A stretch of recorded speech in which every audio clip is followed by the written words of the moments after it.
जय सदाशिव। हमारे ऋषियों ने भक्ति को ईश्वर प्राप्ति का सर्वोत्तम साधन माना है और इस भक्ति को नवधा भक्ति के नाम से जाना जाता है। आज हम जानेंगे कि नवधा भक्ति के 9 प्रकार क्या क्या हैं और इनमें क्या क्या किया जाता है। तो पहला प्रकार है श्रवण। इसमें ईश्वर की लीला का, ईश्वर की कथा का, ईश्वर की शक्ति का बड़े मन से श्रवण किया जाता है, सुना जाता है। ईश्वर के कार्यों को, उसकी लीलाओं को सुना जाता है। तो ये पहला प्रकार है नवधा भक्ति का। इसका दूसरा प्रकार है कीर्तन। नवधा भक्ति के दूसरे प्रकार कीर्तन में भगवान के नाम का, भगवान के गुणों का, भगवान के कार्यों का कीर्तन किया जाता है। बड़े ही उत्सव के रूप में मन लगाकर खूब ध्यान मग्न होकर के कीर्तन किया जाता है। ये नवधा भक्ति का दूसरा चरण होता है। तीसरा प्रकार है स्मरण। इस प्रकार में ईश्वर के नाम का हमेशा स्मरण रखा जाता है। उसकी महत्ता का, उसके महात्म्य का, उसकी शक्ति का, उसके गुणों का हमेशा उनको स्मरण किया जाता है, याद किया जाता है। ये है इस तीसरे प्रकार का कार्य। इसका चौथा प्रकार है पाद सेवन। ईश्वर के चरणों को, ईश्वर के पैरों को ही आधार मानकर उन्हीं का आश्रय लिया जाता है। हमेशा उनमें ही ध्यान रखा जाता है, उनकी ही सेवा की जाती है। नंबर 5 है अर्चन।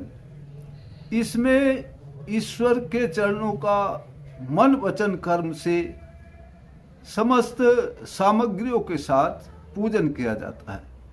मनसा वाचा कर्मणा से ईश्वर के चरणों का पूजन किया जाता है। नंबर 6 है वंदन। इसमें ईश्वर की मूर्ति को या ईश्वर के अंश से व्याप्त भक्तजन को, गुरुजनों को, माता पिता को बड़े ही मनोभाव से आदर सत्कार के साथ नमस्कार किया जाता है, प्रणाम किया जाता है, उनकी सेवा की जाती है। नंबर 7 है दास्य। नवधा भक्ति के इस प्रकार में ईश्वर को स्वामी और अपने को सेवक मानकर बड़े ही मनोभाव से उनकी सेवा की जाती है। नंबर 8 है सख्य।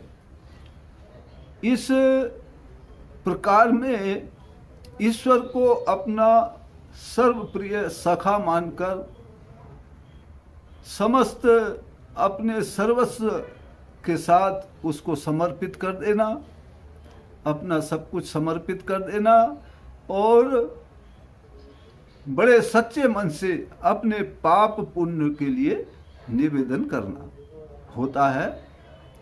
और इसके बाद नंबर 9 आता है आत्म निवेदन।